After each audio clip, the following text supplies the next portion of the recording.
de la sesión 2 se da por aprobada, por no recibir objeto de observaciones. El acta de la sesión 3 se encuentra a disposición de los señores diputados y diputados y el señor secretario dará lectura de la cuenta, pero me parece que no tenemos. No hay documento. No hay documento de la cuenta. Así que nada que opinar sobre la cuenta.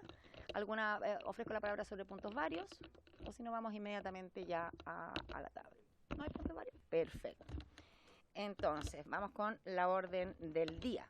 Esta sesión tiene por objeto recibir a los siguientes invitados: a la coordinadora de gestión de la Agencia Nacional de Medicamentos del ISP, la señora Alma Belmar Herrera, muy bienvenida; al jefe de sección de ergonomía del Departamento de Salud Ocupacional del ISP, señor Luis Caroca, muy bienvenido; de la FENATS del ISP, la anterior invitada de ANEF del ISP, y a la jefa de la sección de microbiología de la Agencia Nacional de Medicamentos del ISP, señora Cecilia Pérez Aspe, de APRUS ISP. Muy bienvenida.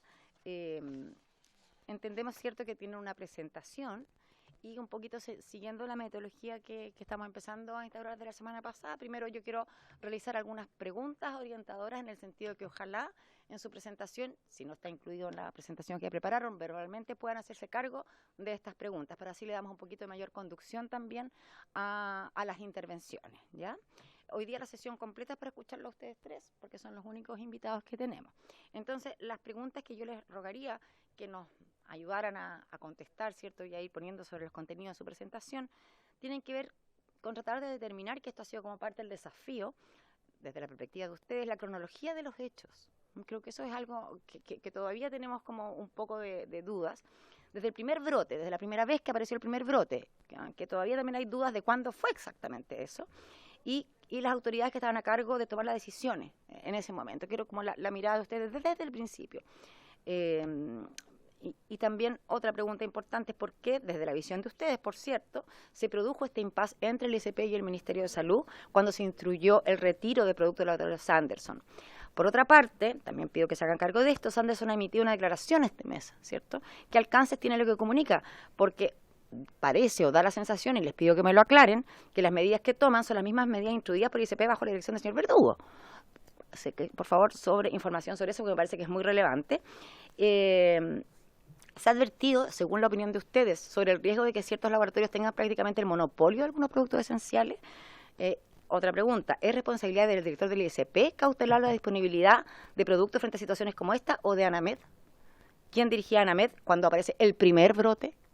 ¿Y cuál es el número real de fallecidos y el estado actual de la situación? Porque lo que vemos aquí son números inconsistentes de diferentes lados, ¿no? Hemos visto una actualización, pero al parecer es un aumento, pero cuando tuvimos acá a Heriberto García dio un número que es distinto a otro. Entonces, parte de lo que nos tiene confundidos a esta comisión investigadora es justamente esta multiplicidad de informaciones sobre un mismo tema. Entonces, entendiendo, ojalá que las presentaciones de usted, estas preguntas queden abordadas. Sí, partan nomás. Desde ahora el espacio es de ustedes. Es medio mañoso, pero... No, allá, en la base del micrófono hay un botón. Ese, sí. Ahí está. Perfecto. Gracias, Presidenta, y por su intermedio saludar a todos los presentes acá. Vamos a tratar de contestar con esta pequeña presentación todas las dudas que a usted le aquejan, y cualquier otra, mis compañeros acá lo van a hacer.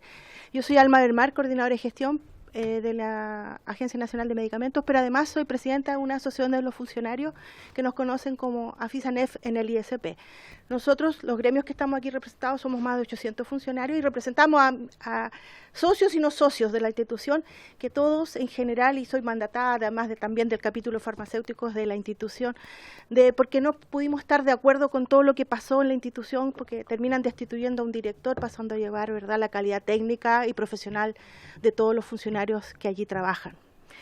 Entonces, este brote partió, se sabe, y empezaron a llegar muestras, y partió en mayo de 2021. A la fecha, el brote sigue vigente. Ya, entonces, el Instituto de Salud Pública, ¿verdad?, necesita garantizar la calidad y la eficacia de los productos. Y ese es nuestro fin último, que a las personas, a los pacientes, en los hospitales públicos o privados, llegue el producto de la mejor calidad posible. ¿verdad? Entonces nosotros ponemos a disposición de la comunidad, ¿verdad? En la página web del instituto, en todas partes está toda la información de este brote, que quisiéramos decir que este es un brote que se produjo por introducir al cuerpo de las personas un medicamento contaminado o un suero contaminado.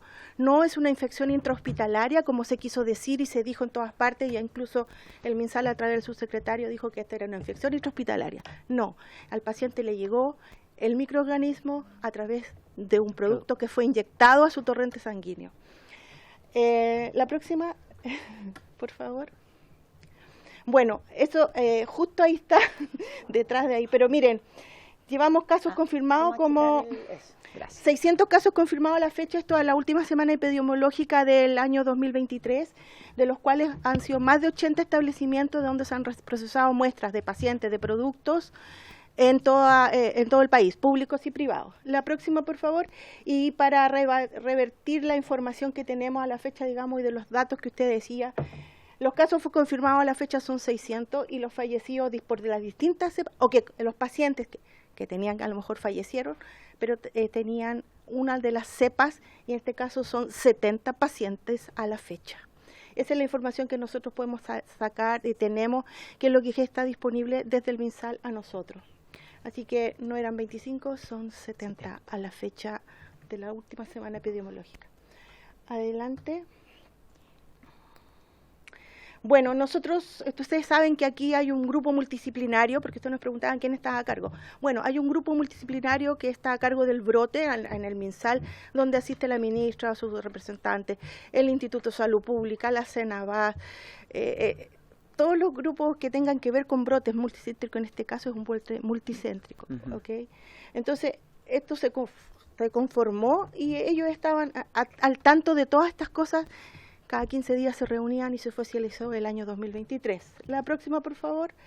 Perdón, solo una pregunta para entender. Desde el primer brote del 2021 hasta que se oficializa este grupo el 2023, ¿cómo se abordó la cuestión? Seguían juntándose, independientes se juntaban y se juntaban todas las veces, pero al parecer no quedaban acta o no estaba formalizado. Y la ministra, cuando se hace cargo del tema, cuando ella asume, manda a formar este grupo. Ya, perfecto. Okay.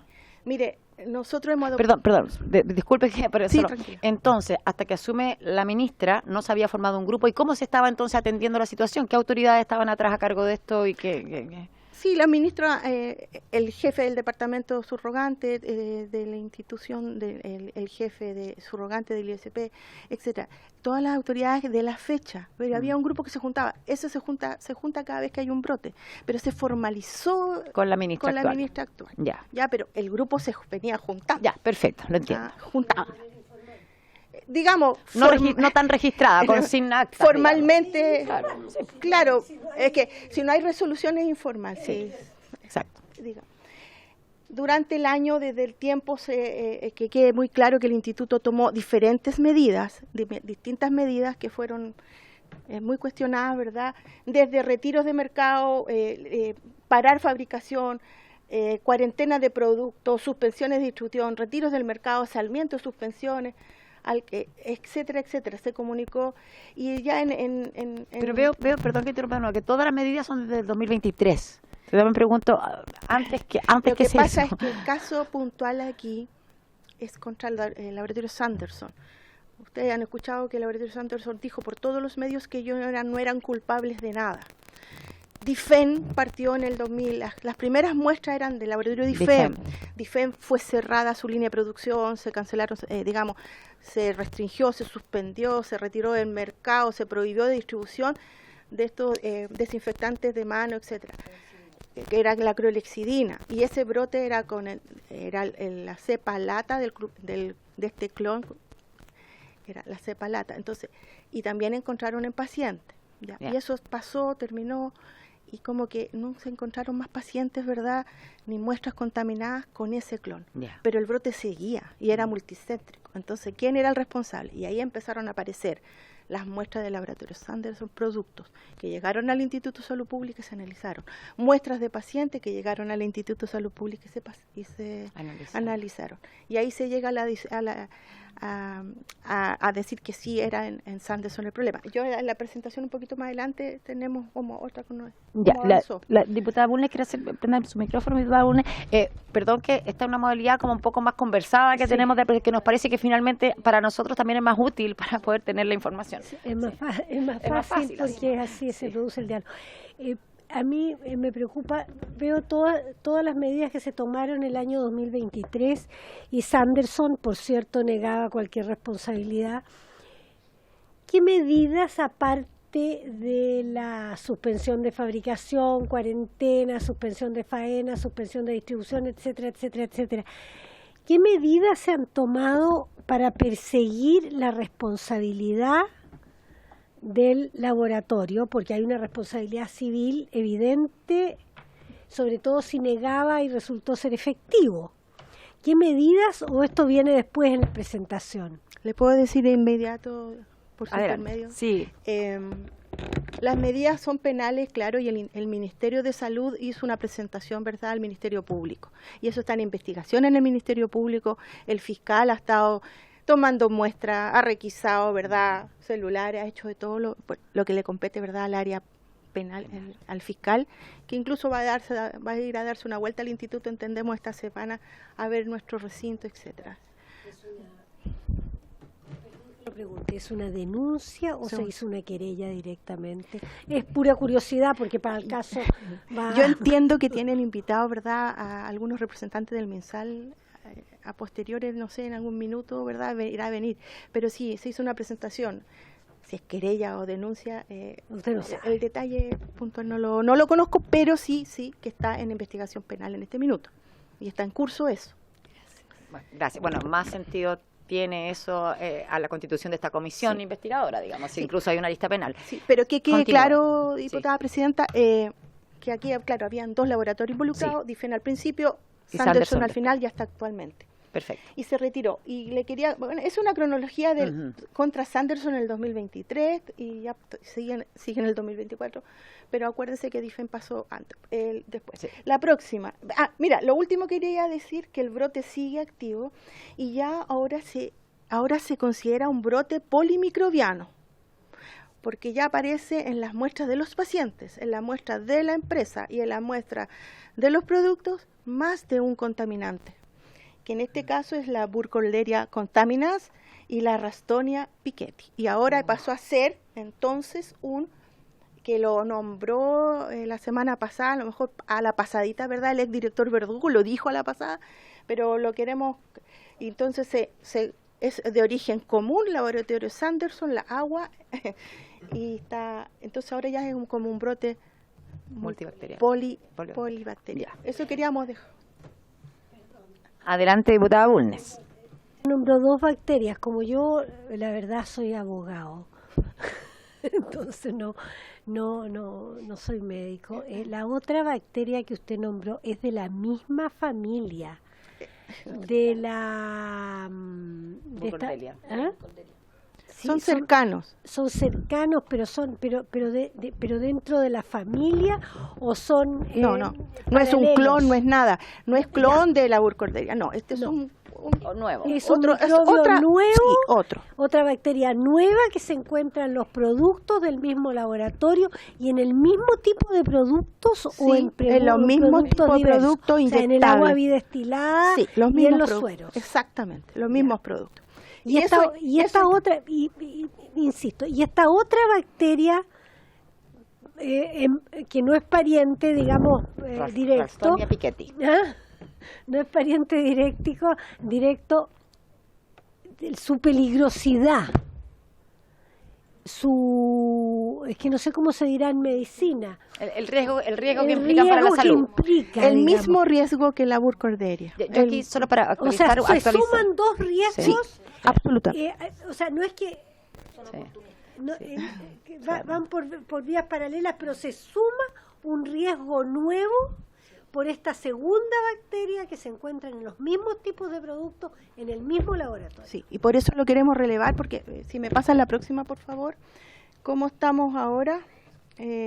¿Cómo estamos en la fecha? ¿Verdad? El brote se mantiene activo, el laboratorio Sandoz ha cerrado completamente la producción de los productos farmacéuticos envasados en línea de producción de envases Rumeland, que son estos envases más plásticos, ya que se confirmó un brote polimicrobiano, ¿verdad?, de fuente común originado en el laboratorio. Ellos son una multinacional, donde desde otro país tuvieron que darle la instrucción de cerrar la línea, desde Alemania, desde su casa matriz.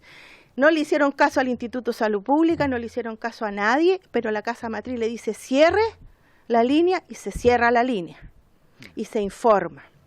Entonces esperamos que el brote ya vaya en retirada tras el cierre total de estas líneas de producción. Va a depender de los stocks que tengan en la línea. Adelante, diputada Bulnes. Perdone, presidente, que la pase a llevar. Bien, no se preocupe. Pero es que lo último que usted acaba de decir me parece particularmente grave. O sea, el laboratorio no obedece a las instrucciones de la autoridad pública chilena, sino solamente a las instrucciones de su matriz. Su casa matriz. ¿Cómo la normativa chilena, y eso es un tema complejo, perdóneme, le voy a terminar la pregunta, ¿cómo la normativa chilena puede permitir, o permite, o es permisiva, o simplemente se desconoció? Pueden ser todas esas, o todas las anteriores, digamos. Permite que no se obedezca a la autoridad pública nacional en circunstancias que funcionan dentro del país y sí sigan las instrucciones. Bueno, mire, ¿y qué pasa con la OMS? A lo mejor me expresé mal.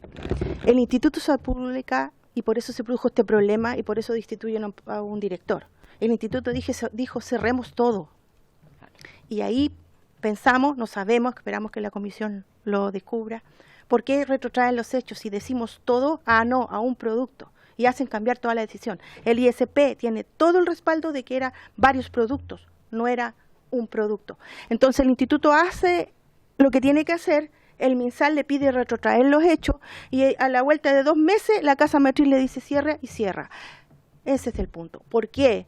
A través de este lobby que hemos dicho farmacéutico, que hizo, me imagino, de gran manera Sanderson, mandando cartas, revisitando lobbies en el MinSal, lobbies en el instituto, para que no le cerráramos sus líneas. Eso es lo que hay que investigar y por eso estamos aquí en el fondo y relevamos esto. Sí. Entonces, solamente para recordarles, ¿verdad?, que la Burkholderia contaminal Clonset y los otros agentes patógenos encontrados ya están en los pacientes, en los productos y en la planta y se cierra, digamos, esa línea de producción, ¿ya? Y el ICP continúa monitoreando para la tranquilidad, ¿verdad?, evaluando otros productos de distintos laboratorios para, ¿verdad?, garantizar la seguridad a los consumidores.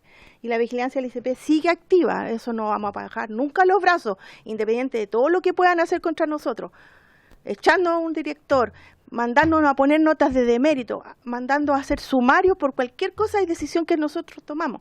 Aquí hay un problema grave entre la autoridad, el Ministerio de Salud y el Instituto de Salud Pública. ¿Qué está pasando ahí? Y esto, la próxima, por favor.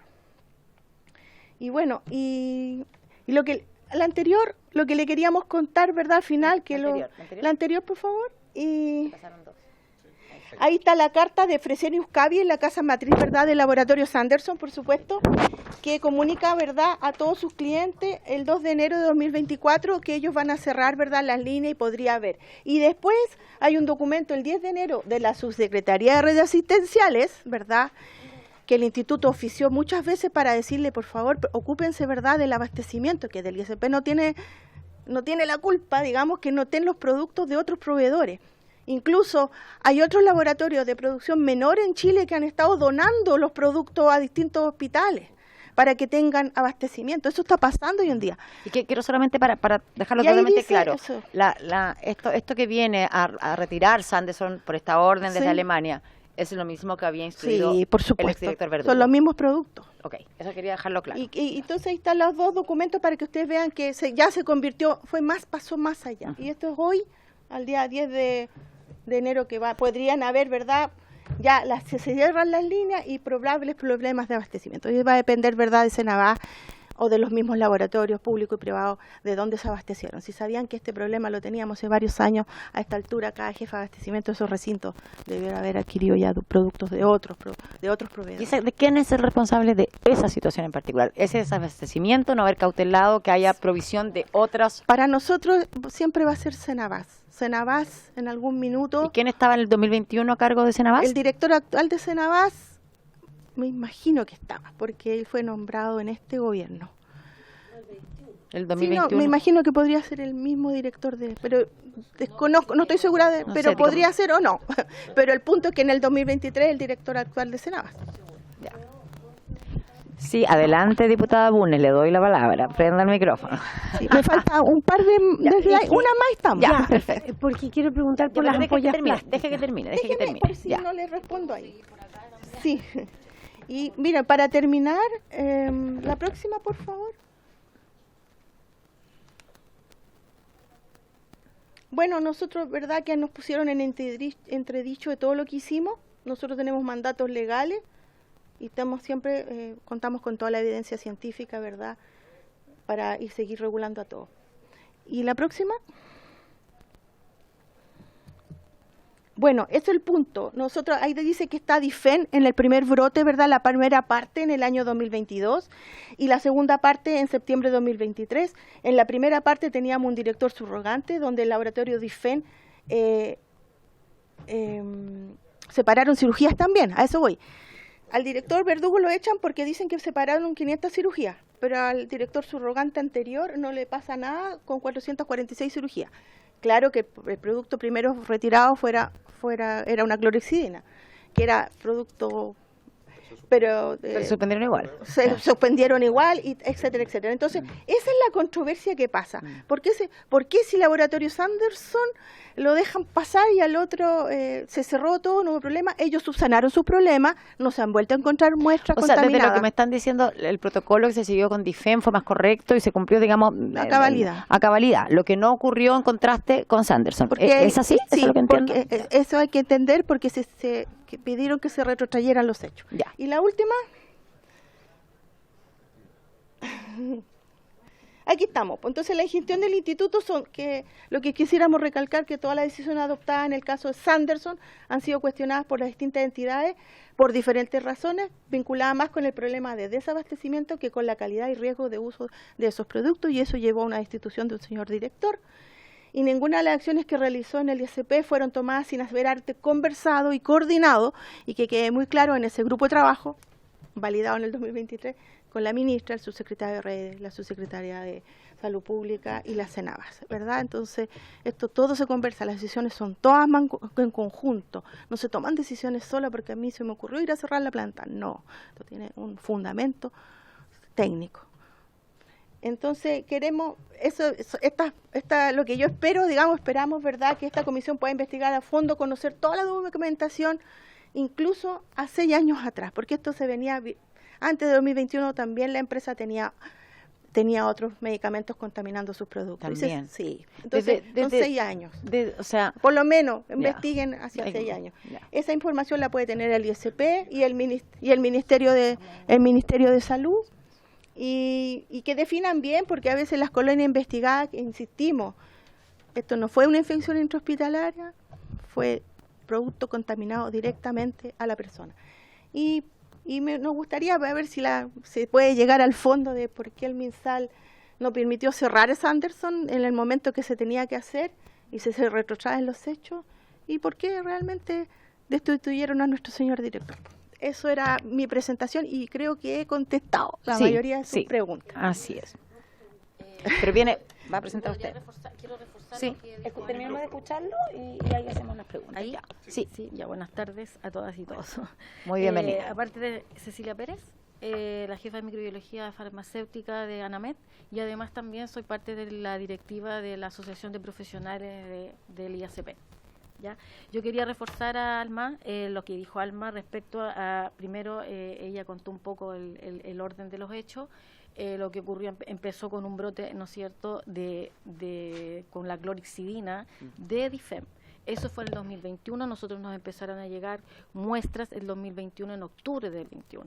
En ese tiempo ya se hizo esta comisión entre el Ministerio y el Instituto y también la Cenaval respecto a la posibilidad del abastecimiento que tenía que ver con la clorhexidina, que también tenía un 70%, ¿no es cierto?, de medicamentos en todo el servicio público.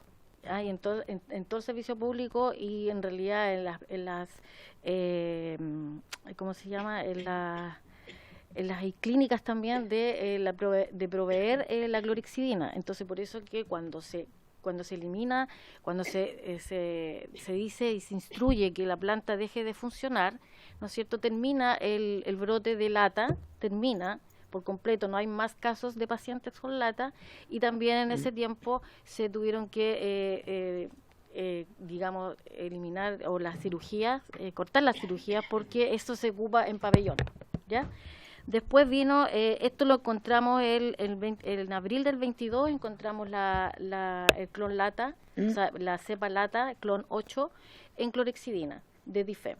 Después, en el 22, encontramos, a fines del 22, ya encontramos, entre fines del 22 y principios del 23, encontramos ya hallazgo en medicamentos estériles de Sanderson, con el clon 6, que es la cepa Burkholderia cepacia contaminas, es otra, ¿ya?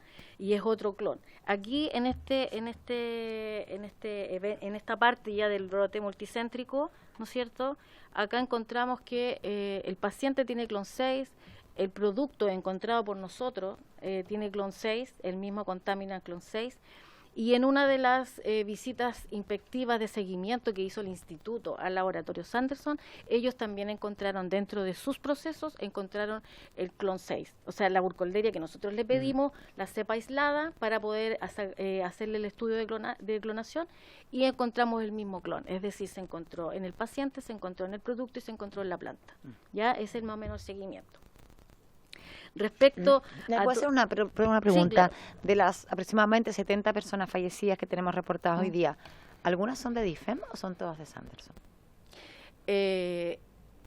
Mira, no tengo claro, la mayoría son de contaminas, porque la contamina es mucho más agresiva. Hay casos, creo... En la imagen, ahí se puede ver. podrían mirar porque está por clon.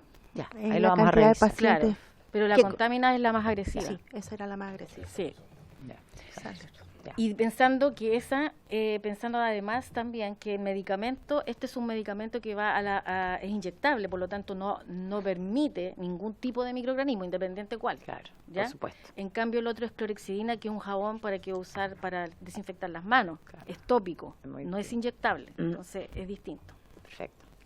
Ya, bueno, entonces en ese proceso el instituto hace un montón de investigación, les pide, ¿no es cierto?, mejorar el sistema de agua, etcétera, un montón de cosas, de actividades.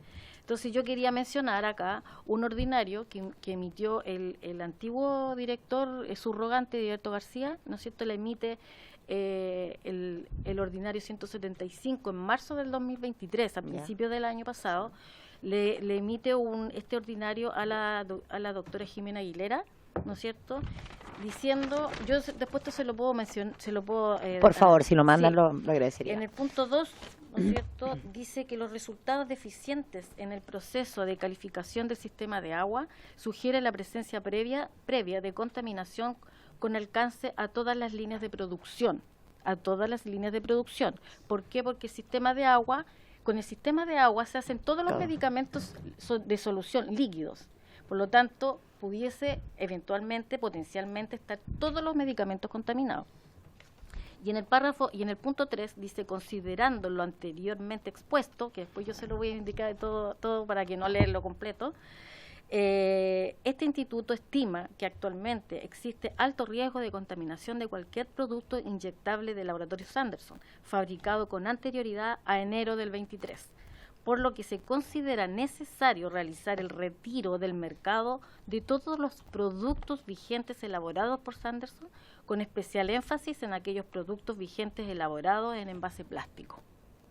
Eso lo dijo el anterior el anterior director subrogante en marzo del 2023. Yo me pregunto, ¿qué hizo el Ministerio respecto o sea, pero eso existió, pero no se tomó ninguna acción. Eso, y finalmente, esto es lo mismo que termina informando Verdugo un año después.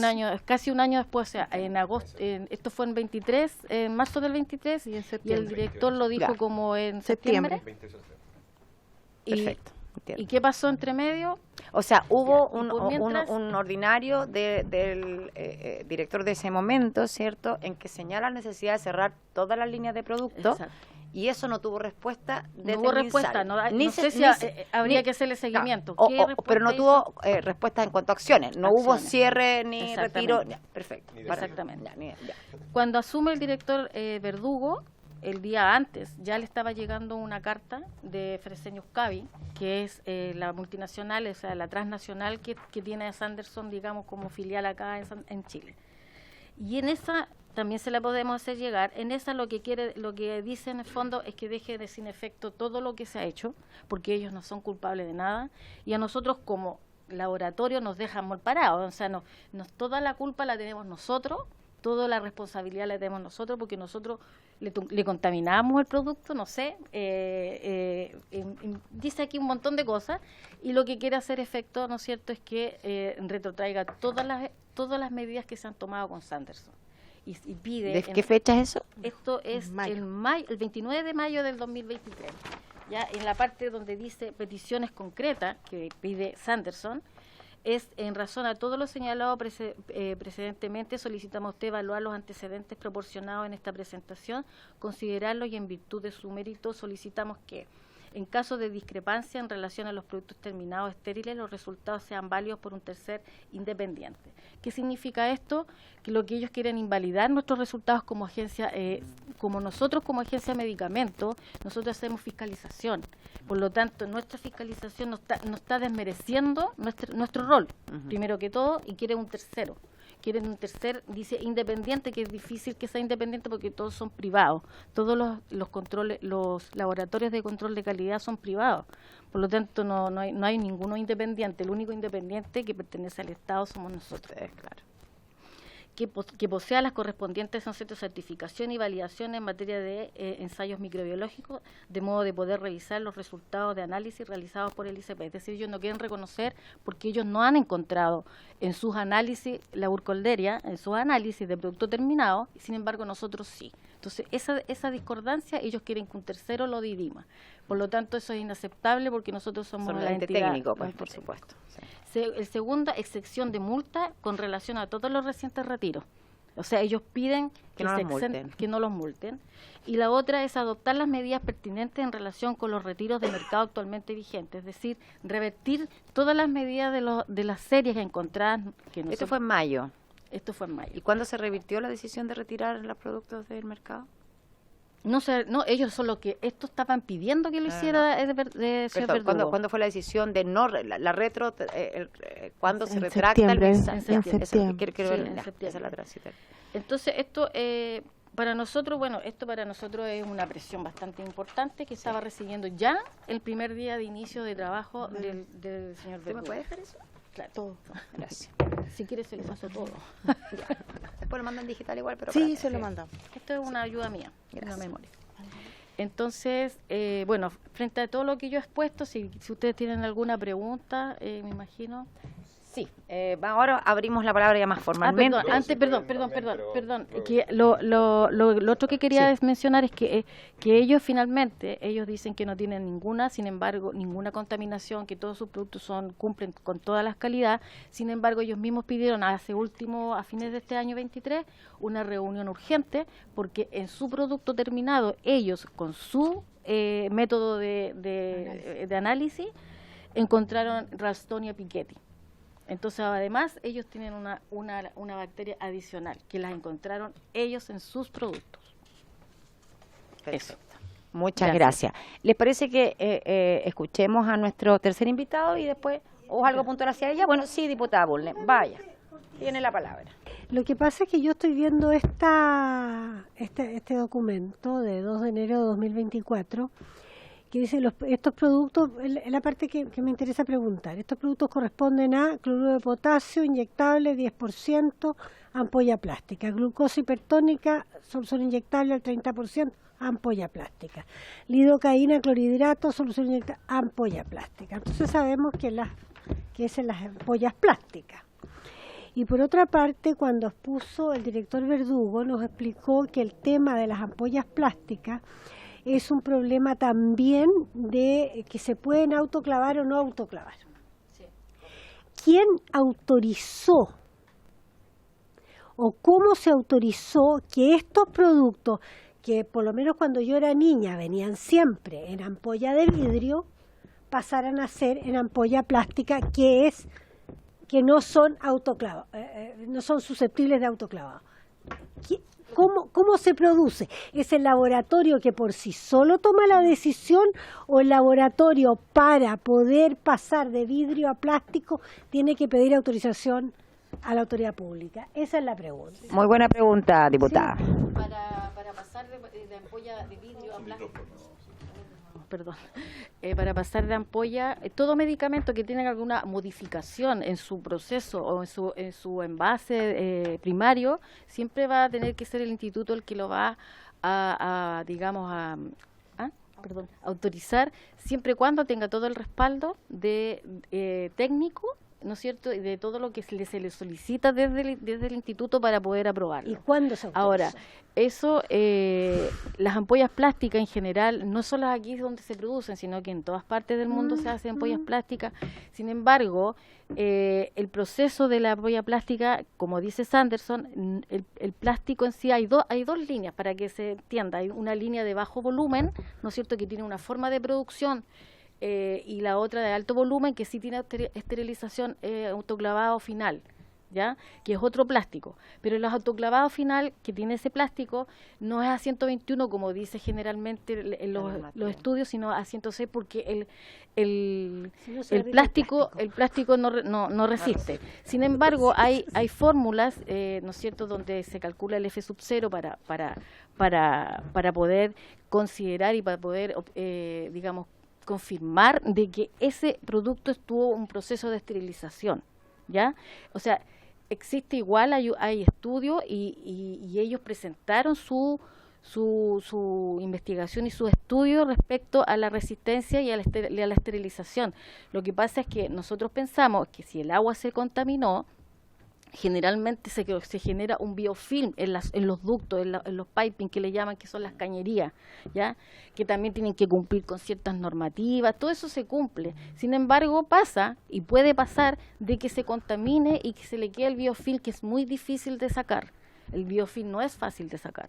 Entonces en el biofilm se puede generar hay un rico en bacterias y distintas bacterias y que salen pueden salir una colonia o una bacteria, por decirlo así, puede salir de repente y de repente no. De repente sí, porque se va saliendo de a poco desde eso que se forma como una gelatina, por decirlo de alguna forma, dentro de la cañería. Entonces, por eso mismo que es muy difícil de pesquisarlo, porque es heterogéneo el crecimiento que puede dar el microorganismo. No es fácil. Por lo tanto, cuando uno encuentra, es un hallazgo importante y uno tiene que tomarlo como que es. O sea, si es un hallazgo, en un mismo lote yo puedo encontrar un producto contaminado, un envase y el otro no. Pero cuando lo encuentro, ya es un hallazgo y me está indicando algo. Entonces, en este caso, efectivamente, se hicieron en este tipo de envases, pero eso fue revisado. Fue revisado porque ellos entregaron todos los estudios y finalmente el instituto los aprobó. Pero ahora, como tienen este problema, este es un problema que se puede generar en toda la industria. De hecho, ahora hay otros laboratorios que han registrado y han notificado al instituto de presencia de Burkholderia cepacia en su agua. ¿Por qué? Porque generalmente puede pasar, por eso que hay procedimientos de limpieza extremas en todos sus sistemas de agua, procedimientos de filtración, procedimientos de obtención de agua, que es especial para productos farmacéuticos. un tipo en una materia prima que es importante y existen métodos para obtenerla. Y ellos cumplen con esos métodos. El tema es cuando se te mete de alguna forma la bacteria, tiene que tener controlada la bacteria para que justamente un producto farmacéutico no salga con este problema, y más sobre todo con un producto inyectable. El producto inyectable no puede y no permite absolutamente ningún microorganismo. Perfecto, muchas gracias. Entonces, señor Caroca, ahora lo escuchamos. Hola, quizás ahí está bien. La presidenta, muchas gracias. ¿Está prendido? A ver, no está prendido. Sí, sí, ya, perdón, es que no veo bien. Ahí sí, es que es sutil. Está bien. Sí. Es una lucecita. Miren, fíjese en la luz. Ahora sí, ya. Muchas gracias. Presidenta, muchas gracias por la invitación. Encantado. Honorables diputadas, diputados, gracias también por escucharnos, porque en realidad para nosotros, desde el 28 de septiembre de este año, nos ha cambiado la vida, ¿ya? Nos ha cambiado la vida en muchas cosas. Uno como funcionario, pero también de cómo ver las cosas, de cómo se están haciendo en salud pública en Chile, ¿ya? Porque creemos, y quizás aquí voy a dar cuenta de algunos hechos, algunos actos y algunas versiones que han emanado especialmente de la autoridad máxima sanitaria del país y también de las subsecretarías correspondientes también y también de sus asesores y asesoras. Aquí sin duda se ha buscado bajar el perfil de la situación. O sea, es una cuestión producto de algunos lenguajes que se han utilizado. En función de eso se ha dudado de las certezas, ¿ya? En medicina no hay certezas. Aquí hay evidencia suficiente, plausibilidad causal para determinar de que aquí hay un origen y hay una consecuencia. ¿Cuál han sido los orígenes que podemos detectar? ¿Cierto? Procesos contaminados, personas, fallecidas y cuyas muestras tienen relación también con una secuenciación genética de un clon determinado. Por lo tanto, aquí hay evidencia suficiente para establecer de que hay una relación de un origen con una causa. Entonces se ha tratado de bajar ese perfil. Y eso se ha dicho, y ustedes tuvieron también en ese mismo sentido, en la Comisión Salud de la Cámara del Senado, una situación que en realidad iba hacia allá, varias preguntas relacionadas a eso, más otras, ¿ya? Entonces, hay evidencia suficiente.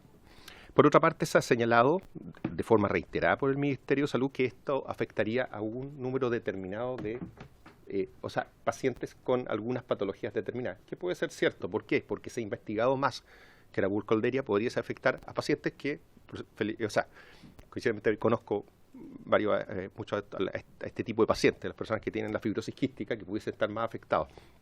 Pero sin duda son aquellas personas que también están inmunocomprometidas. ¿Pero qué son inmunocomprometidas? Como haciéndonos parecer de que son un grupo muy, muy pequeñito. Son personas que reciben quimioterapia. Son personas que están en situación de cuidados intensivos. Son personas que están en cualquier situación grave de salud. Por lo tanto, cualquier persona en esa condición puede ser afectada y por producto de que también la vía es por un ingreso distinto. Aquí no estamos hablando de la vía aérea ni la vía enteral, tampoco estamos hablando de la vía dérmica, estamos hablando de la vía parenteral. Eso implica que es directamente, lo voy a decir así, esta es comida, a la vena, ¿cierto? A eso estamos diciendo. O sea, estamos colocando un producto farmacéutico contaminado dentro del cuerpo directamente, que es muy distinto, verán ustedes, lo que significa una barrera protectora como las que tenemos tanto a nivel respiratorio como también a nivel dérmico. Totalmente distinto.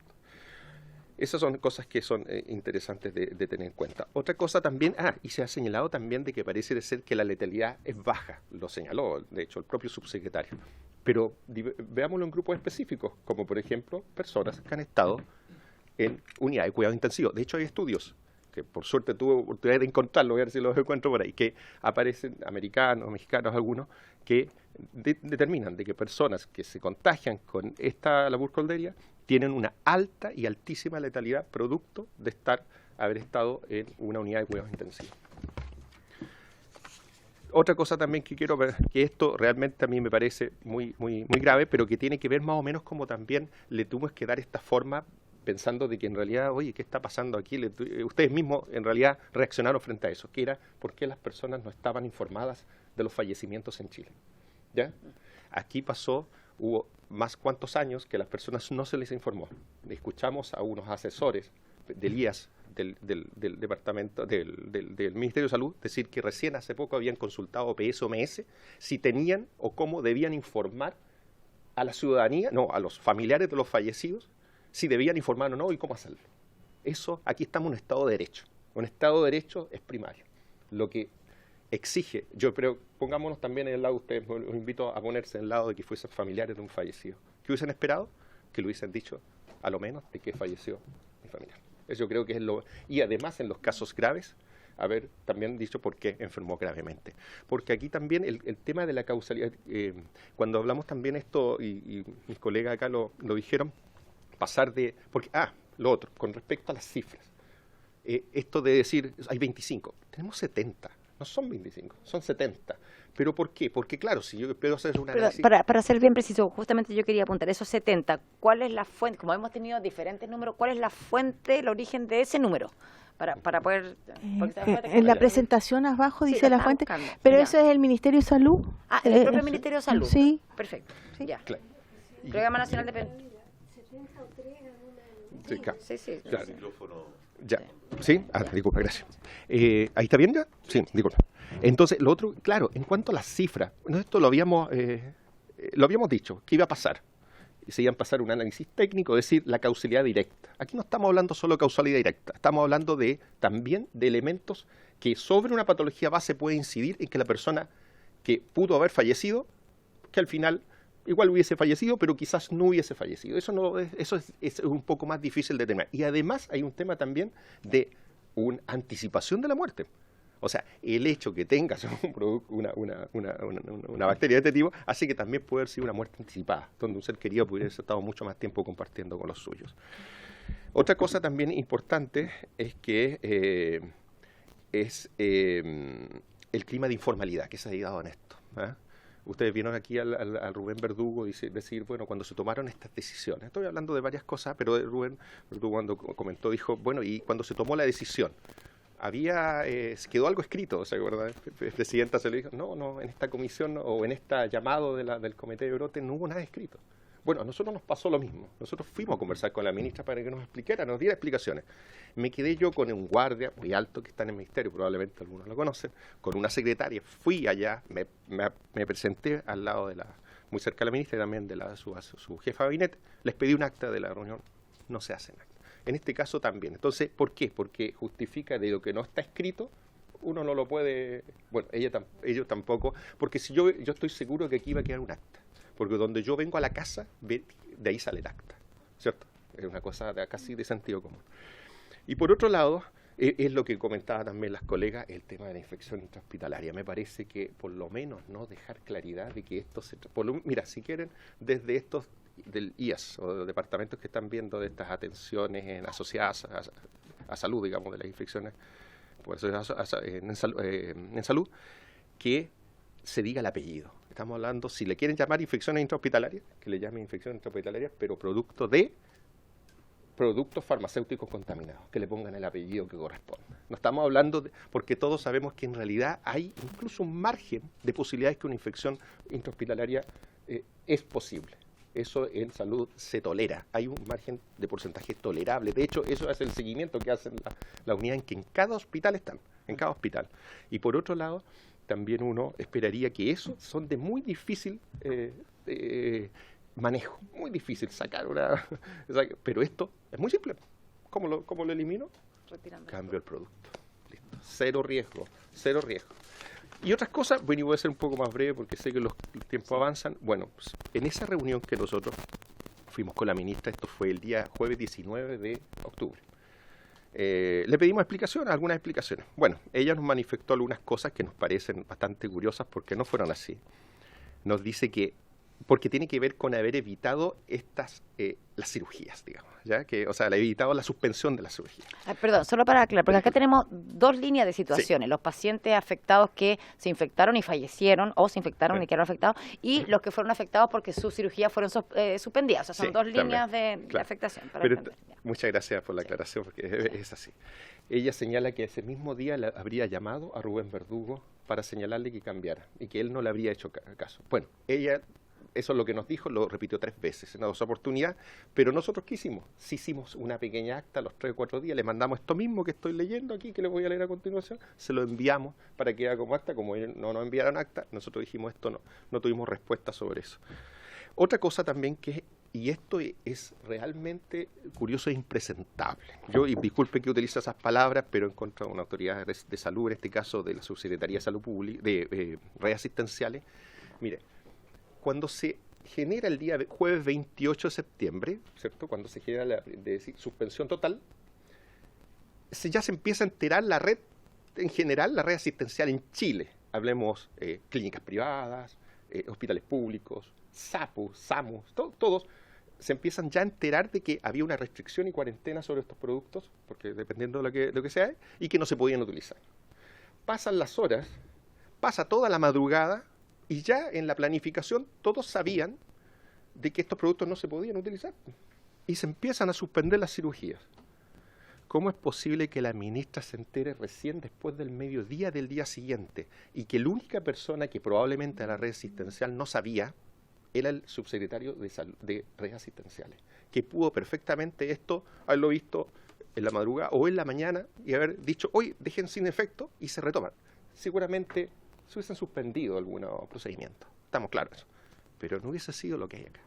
Entonces, cuesta entender y creer de que en realidad él no estaba al tanto de esto, porque él pudo haberlo hecho perfectamente, haberse comunicado, incluso porque él tampoco no le avisó oportunamente a la ministra a la mañana de ese día. Si yo, mire, tengo ejemplos, Presidenta, que consultorios de atención primaria ya sabían a las 8 de la mañana, 9 de la mañana del día viernes 29. Pero el subsecretario de redes asistenciales no tenía conocimiento de eso. Eso es una cosa que realmente creo que es para investigarla y para hacerle esa pregunta, porque él hubiese sido diligente, se hubiesen evitado la suspensión de cirugías una gran cantidad. A ver, pero, perdón que lo interrumpa, pero para entender, porque estamos hablando de que está la certeza, la convicción de que es necesario retirar los productos y por lo tanto suspender la cirugía. Entendemos que esa es la definición, si es que no tenemos productos de reemplazo, sí, ¿cierto? Pero entonces, cuando se retrotrae esta decisión y usted dice, bueno, se podría haber retrotraído antes, pero vamos en dirección contraria de hacer lo correcto en el sentido, o sea, tratando de entender la lógica, ¿no? Lo explico. Ya. Pero a él hace alusión a que él nunca estuvo de acuerdo con esa decisión, de que en la reunión de retirar con los el productos. Rubén, claro, ya, de retirar. Ya. Entonces, él ahí se contradice, porque en realidad en esa reunión previa a lo que emite Rubén Verduga, él dice que no, que él había dicho de que no eran todos los productos, sino que era uno en específico, que fue el que después siguió el día 29 que se cambió. Sí, diputada Bulnes. Sobre las cirugías que se suspendieron. ¿Qué tipo de cirugías son las que se suspendieron? O sea, estamos viendo las de mayor urgencia, las programadas que podían esperar, porque eso también es una pregunta que es válida. O sea, cuestiones que podrían haberse suspendido por una razón cualquiera, o también cirugías cuya suspensión va a provocar un efecto mayor y más grave, digamos. Porque si suspende una cirugía de una peritonitis no es lo mismo que si... Claro. Sí, diputada, le contesto. Mire, la verdad no lo tengo, pero tengo entendido que la propia Cámara de Diputados, creo que ustedes a través de la Comisión de Salud como presidenta, pidieron esa información sobre la cantidad de cirugías suspendidas y el tipo, me imagino que probablemente, y ahí, claro, habían cirugías como esas que estaba indicado que no se puede suspender y hay que asumir un poco, en cierta forma, el riesgo, y eso es una realidad. Pero yo la verdad no desconozco porque no es mi materia de análisis. Esa la realidad, pero existe, me imagino, como estadística. Y hay otras cosas más, pero para ir finalizando ya por la hora, sí. Bueno, había hablado de la informalidad y además también, ¿sabes qué? Nos preocupa bastante una situación que sucedió, que en esa oportunidad la propia ministra y subsecretario sacaron unas fotocopias y la verdad es que los dejaron. Fue una reunión bastante tensa y verán ustedes como funcionario ir a una autoridad y que le diga, mira, nosotros solo tenemos la razón, ustedes no tienen nada, que dice que la único argumento y el principal argumento para desvincular a Rubén Verdugo había sido el que el documento inicial estaba bien hecho y que aparecía un concepto que al final nos costó encontrarlo, que era el de instrucción. O sea, aquí era un documento que decía, y lo tengo, digamos, dice, el Ministerio ha instruido al Instituto de Salud Pública. Solamente ese concepto. Desde el punto de vista de ustedes, bueno, abogados pueden analizarlo, pero eso, muchos documentos ya habían iguales. Es más, el señor Heriberto García emitió un documento muy parecido haciendo restricción y restricción de productos muchísimo antes, incluso colocando un concepto jurídicamente mucho más potente que es por orden del Ministerio. Y sin embargo, no hizo, o sea, no estoy hablando si lo desvinculó o no, pero tampoco dijo nada. Su departamento jurídico, el MinSal, no dijo nada. Luego otro director subrogante hace lo mismo, pero sin embargo argumenta en ese sentido que que con la restricción de los mismos productos Sanderson, con copia a la ministra de Salud y subsecretario de redes asistenciales y con firma de directores distintos, no se realizó el mismo análisis. Esto explica más o menos lo que al principio dijo Alma del Mar, que lo vemos como un asunto de persecución y me imagino que al propio exdirector Verdugo y también al propio IACP. Y por último quiero decir una cosa, que la ministra fue tajante, tanto también la subsecretaría, de que se iba a hacer un sumario previo. Bueno, eso ya lo conocemos, ¿cierto?, en función para establecer responsabilidades. Eso no se hizo, se hizo en forma posterior. Y el último punto, porque sé que queda casi lo mínimo, es que, mira, nosotros cuando fuimos a la reunión el día jueves 19 de octubre, habían pasado 18 días, 19 días de cuando se había dicho, son todos los productos, y luego hay que retrotraerse, el Ministerio ordena al ICP, lo instruye, o lo obliga más bien. Lo tengo que interrumpir, discúlpeme, porque estamos con 4 minutos y yo necesito darle la palabra al diputado Rosa. Sí, 3 segundos, 10 segundos. 3. Ya, entonces, ya. Sí, y resulta que colocan, se aumenta de inmediato a 4 productos más. A 4 productos más en ese momento. Ahí se le hace la pregunta, ministra, ¿qué pasó en ese entonces, 18 días, en esos otros 3 productos? ¿Usted puede asegurar que estén estériles? La respuesta fue no. Probablemente estaban igualmente, como aquí señala, que pudiesen estar contaminados. Eso. Muchas gracias, diputado Rosa. Gracias, presidenta. Breve.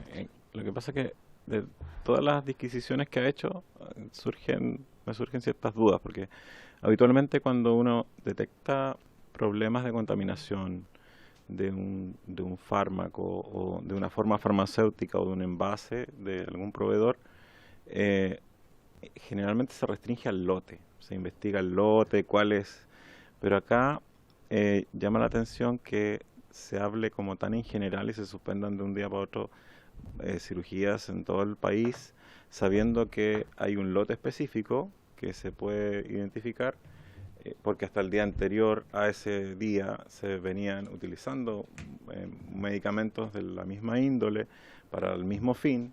Entonces, creo que hay falta precisar esos detalles, porque si bien hay 800 personas o 450, según distintas cifras, que se contaminaron, y de ellas aproximadamente el 10% falleció, no sabemos por qué se tomó una decisión, o sea, no me queda claro por qué se tomó una decisión tan general en todo el país, sabiendo que tú puedes acotarlo a los lotes.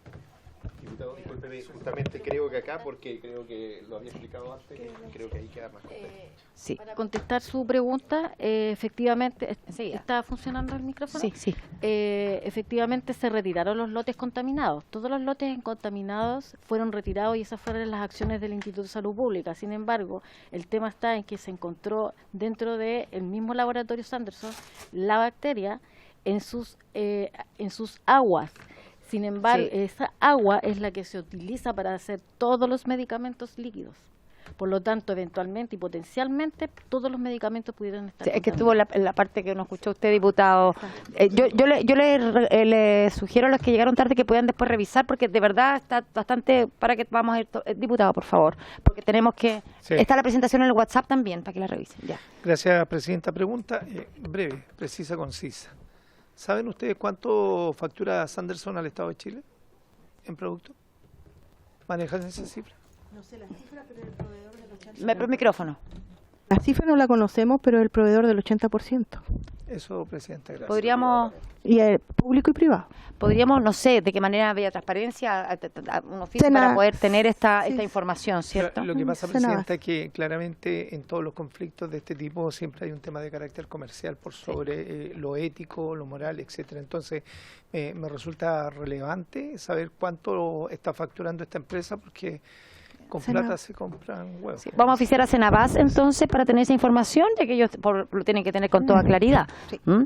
Perfecto, estamos en la hora, yo sé que se nos hace corto el tiempo, agradecemos, tenemos que seguir escuchando las diferentes miradas, porque aquí lo que necesitamos llegar es a entender qué pasó y evitar que esto vuelva a pasar alguna otra vez en nuestro país por la seguridad de todos los pacientes, ¿cierto? Y también el prestigio del Instituto de Salud Pública. Entonces yo les agradezco esta participación y les pido que me manden en digital también todos los elementos que estuvimos conversando hoy día. Muchas gracias y por haberse cumplido el objeto de esta sesión, la misma se levanta.